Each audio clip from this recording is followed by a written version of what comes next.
고린도전서 14장. 사랑을 추구하십시오. 신령한 것들을 열심히 구하되 특히 예언하기를 간절히 구하십시오. 방언을 말하는 사람은 사람들에게 말하는 것이 아니라 하나님께 말하는 것입니다. 아무도 이것을 알아들을 수 없습니다. 이는 그가 영으로 비밀을 말하는 것이기 때문입니다. 그러나 예언하는 사람은 사람들을 세워주고 격려와 위로의 말을 합니다.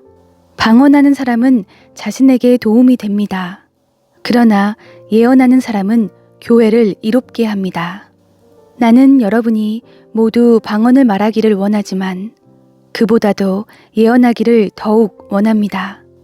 누가 방언을 통역해 교회를 이롭게 하지 못한다면 방언하는 사람보다 예언하는 사람이 더 훌륭합니다. 이제 형제들이여, 만일 내가 여러분에게 가서 방언만 하고 계시나 지식이나 예언이나 가르침을 전하지 않는다면 여러분에게 무슨 유익이 있겠습니까? 필이나 수금같이 생명이 없는 악기가 소리를 낼 때도 각기 뚜렷한 소리를 내지 않는다면 피리를 부는 것인지 수금을 타는 것인지 알 수 없지 않습니까? 또 나팔이 불분명한 소리를 낸다면 누가 전투를 준비하겠습니까? 이와 같이 여러분도 혀로 이해할 수 있는 말을 하지 않는다면 그 말을 어떻게 알 수 있겠습니까? 여러분은 허공에 대고 말하는 격이 될 것입니다. 세상에는 수많은 종류의 말소리가 있으나 뜻이 없는 말은 하나도 없습니다. 그러므로 만일 내가 그 말의 뜻을 알지 못한다면 그 말하는 사람에게 나는 외국 사람이 되고 그 말하는 사람도 내게 외국 사람이 될 것입니다. 이와 같이 여러분은 성령의 은사들을 간절히 원하는 사람들이니 교회를 위해 더욱 풍성하게 받기를 구하십시오. 그러므로 방언을 하는 사람은 통역할 수 있기를 기도하십시오. 만일 내가 방언으로 기도하면 내 영은 기도할지라도 내 이성은 이해하지 못합니다. 그러면 어떻게 해야 하겠습니까? 나는 영으로 기도하고 또한 이성으로 기도할 것입니다. 내가 영으로 찬미하고 또한 이성으로 찬미할 것입니다. 만일 그렇지 않고 여러분이 영으로만 감사한다면 은사를 받지 못한 사람은 여러분이 무슨 말을 하는지 알지 못하는데 어떻게 여러분의 감사에 아멘 할 수 있겠습니까? 여러분이 감사를 잘했다 할지라도 다른 사람에게는 도움이 되지 못합니다. 내가 여러분 모두보다 방언을 더 많이 함으로 하나님께 감사를 드립니다. 그러나 나는 교회에서 사람들을 가르치기 위해 방언으로 1만 마디 하는 것보다 깨달은 이성으로 5마디 말하기를 원합니다. 형제들이여, 생각하는 데는 어린아이가 되지 마십시오. 악한 일에는 어린아이가 되고 생각하는 데는 어른이 되십시오. 율법에 기록되기를 내가 방언을 말하는 사람들의 혀와 외국 사람의 입술을 통해 이 백성에게 말할지라도 그들은 내 말을 듣지 않을 것이다 라고 했습니다. 그러므로 방언은 믿는 사람들을 위한 것이 아니라 오직 믿지 않는 사람들을 위한 표적이며 예언은 믿지 않는 사람들을 위한 것이 아니라 믿는 사람들을 위한 것입니다. 그러므로 만일 온 교회가 모여 모두 방언으로 말한다면 은사를 받지 못한 사람들이나 믿지 않는 사람들이 들어와서 듣고 여러분에게 미쳤다고 하지 않겠습니까? 그러나 만일 모두가 예언을 하면 믿지 않는 사람들이나 은사를 받지 못한 사람들이 들어와서 듣고는 모든 사람에 의해 잘못을 질책받고 심판을 받아 그 마음속에 숨은 것들이 드러나게 됩니다. 그래서 그들은 엎드려 하나님을 경배하며 참으로 하나님께서는 여러분 가운데 계십니다 라고 인정할 것입니다. 형제들이여, 그러면 어떻게 해야겠습니까?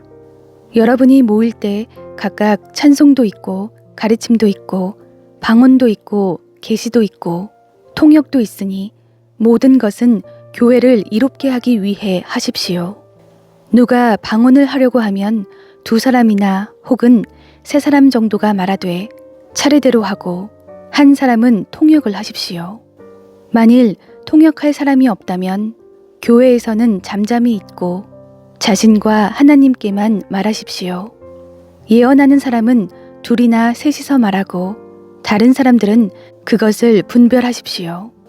만일 앉아있는 다른 사람에게 계시가 내리면 먼저 말하던 사람은 잠잠히 계십시오. 그러면 모든 사람이 한 사람씩 차례로 예언을 할 수 있어 모두가 다 배우고 모두가 다 격려를 받게 될 것입니다. 예언하는 사람들의 영은 예언하는 사람들에 의해 통제를 받습니다. 하나님은 무질서의 하나님이 아니라 평화의 하나님이십니다. 성도들의 모든 교회에서 그렇게 하고 있듯이 여자들은 교회에서 잠잠히 계십시오. 여자들에게는 말하는 것이 허락돼 있지 않으니 율법에서도 말하는 것과 같이 여자들은 복종하십시오. 만일 무엇을 알기를 원한다면 집에서 남편에게 물어보십시오. 여자가 교회에서 말하는 것은 부끄러운 일이기 때문입니다. 하나님의 말씀이 여러분에게서 나왔습니까? 또는 여러분에게만 임했습니까? 만일 누구든지 자신을 예언자나 신령한 사람으로 생각한다면 그는 내가 여러분에게 쓰는 것이 주의 명령임을 아십시오. 만일 누구든지 이것을 인정하지 않으면 그도 인정을 받지 못할 것입니다. 그러므로 내 형제들이여, 예언을 간절히 구하며 방언으로 말하는 것을 막지 마십시오. 모든 일을 적절하게 하고 또 질서 있게 하십시오. 고린도전서 15장.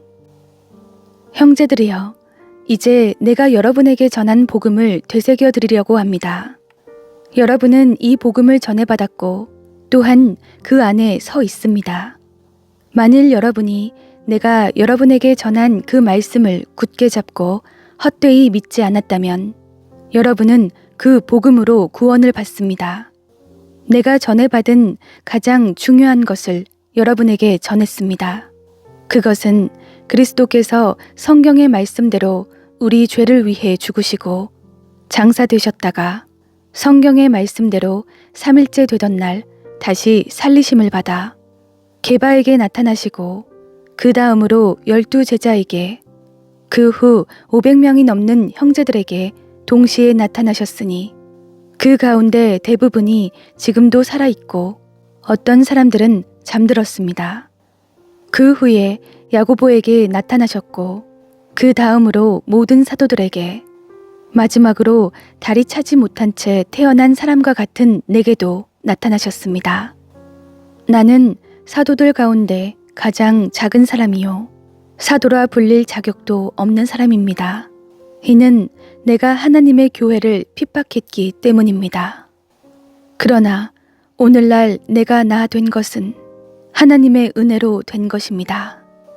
내게 주신 그분의 은혜가 헛되지 않아 내가 어느 사도보다 더 많이 수고했습니다. 그러나 이것은 내가 한 것이 아니요 오직 나와 함께 하신 하나님의 은혜로 한 것입니다. 그러므로 나나 그들이나 우리가 이렇게 복음을 전파하고 있으며 여러분도 이렇게 믿었습니다. 그리스도가 죽은 사람들 가운데서 살아나셨다고 전파되고 있는데 왜 여러분 가운데 어떤 이들은 죽은 사람의 부활이 없다고 합니까? 죽은 사람의 부활이 없다면 그리스도께서도 다시 살리심을 받지 못하셨을 것입니다. 만일 그리스도께서 살리심을 받지 못했다면 우리가 전파하는 것도 헛되고 또 여러분의 믿음도 헛되며 또 우리가 하나님의 거짓 증인으로 드러날 것입니다. 만일 죽은 사람들이 다시 살지 못한다면 하나님께서 그리스도를 살리시지 않으셨을 것입니다. 만일 죽은 사람들이 다시 살지 못한다면 그리스도께서도 살리심을 받지 못하셨을 것입니다. 만일 그리스도께서 살리심을 받지 못하셨다면 여러분의 믿음도 헛되고 여러분은 여전히 자신의 죄 가운데 있고 그리스도 안에서 잠든 사람들도 멸망했을 것입니다. 만일 우리가 그리스도 안에서 가진 소망이 이 세상의 생명뿐이면 모든 사람들 가운데 우리가 가장 불쌍한 사람들일 것입니다. 그러나 이제 그리스도께서 죽은 사람들 가운데서 다시 살아나셔서 잠자는 사람들의 첫 열매가 되셨습니다. 한 사람으로 인해 죽음이 들어왔으니 한 사람으로 인해 죽은 사람들의 부활도 옵니다. 곧 아담 안에서 모든 사람이 죽은 것 같이 그리스도 안에서 모든 사람이 생명을 얻을 것입니다. 그러나 각각 차례대로 될 것이니 먼저는 첫 열매인 그리스도이시요. 그 다음은 그리스도께서 다시 오실 때 그분에게 속한 사람들입니다. 그 다음에 세상의 마지막이 올 것인데 그때는 그분이 모든 권력과 권세와 권능을 멸하시고 그 나라를 하나님 아버지께 바칠 것입니다. 하나님께서 모든 원수들을 그리스도의 발 아래 두실 때까지 다스리셔야 합니다. 멸망당할 마지막 원수는 죽음입니다. 성경에 이르기를 하나님께서 만물을 그분의 발 아래 두셨다 라고 했습니다. 그러나 만물을 발 아래 둔다고 할 때 만물을 그분에게 복종하게 하신 분은 그 안에 들지 않은 것이 분명합니다. 만물을 그분께 복종하게 하신 때는 아들 자신도 만물을 복종하게 하신 분에게 복종하게 될 것입니다. 이는 하나님께서 만유의 주가 되시려는 것입니다. 만일 부활이 없다면 죽은 사람을 대신해서 세례받은 사람들은 왜 그렇게 하는 것입니까? 만일 죽은 사람들이 전혀 다시 살아나지 못한다면 왜 그들을 위해 세례를 받는 것입니까? 그리고 왜 우리는 시시각각으로 위험을 무릅쓰겠습니까? 형제들이여, 내가 그리스도 예수 우리 주 안에서 가진 내 자랑인 여러분을 두고 단언합니다만 나는 날마다 죽습니다. 만일 내가 에베소에서 인간적인 동기로 맹수들과 싸웠다면 내게 무슨 유익이 있겠습니까? 만일 죽은 사람들이 살아나지 못한다면 내일 죽을 것이니 먹고 마시자 라고 할 것입니다. 속지 마십시오. 나쁜 친구들이 좋은 습관을 망쳐버립니다. 정신을 똑바로 차리고 죄를 짓지 마십시오. 하나님을 알지 못하는 사람들이 있으므로 여러분을 부끄럽게 하기 위해 내가 이런 말을 합니다. 그러나 어떤 사람은 죽은 사람들이 어떻게 살아나며 어떤 몸으로 옵니까? 라고 물을 것입니다. 어리석은 사람이여, 당신이 뿌리는 씨가 죽지 않고서는 살아날 수 없습니다. 당신이 뿌리는 것은 장차 생겨날 몸 그 자체가 아니라 밀이나 다른 곡식이든지 다만 씨앗을 뿌리는 것입니다. 그러나 하나님께서는 뜻하시는 대로 그 씨에 몸을 주십니다. 곧 각각의 씨에 각기 고유한 몸을 주십니다. 모든 육체가 다 같은 육체가 아닙니다. 사람의 육체가 다르고 짐승의 육체가 다르고 새의 육체가 다르고 물고기의 육체가 다릅니다. 또 하늘에 속한 몸들이 있고 땅에 속한 몸들이 있습니다. 그러나 하늘에 속한 몸들의 영광이 다르고 땅에 속한 몸들의 영광이 다릅니다. 해의 영광이 다르고 달의 영광이 다르고 별들의 영광이 다릅니다. 별과 별의 영광이 서로 다릅니다. 죽은 사람들의 부활도 이와 같습니다. 썩을 몸으로 묻히지만 썩지 않을 것으로 살아납니다. 비천한 가운데 묻히지만 영광 가운데 살아납니다. 약한 사람으로 묻히지만 강한 사람으로 살아납니다. 자연의 몸으로 묻히지만 영적인 몸으로 살아납니다. 자연의 몸이 있다면 영적인 몸도 있습니다. 기록되기를 첫사람 아담은 생명이 있는 영이 됐다 라고 한 것처럼 마지막 아담은 생명을 주는 영이 됐습니다. 그러나 신령한 것이 먼저가 아니라 자연에 속한 것이 먼저이며 그 다음이 신령한 것입니다. 첫 사람은 땅에서 났으므로 흙에 속한 사람이나 둘째 사람은 하늘에서 왔습니다.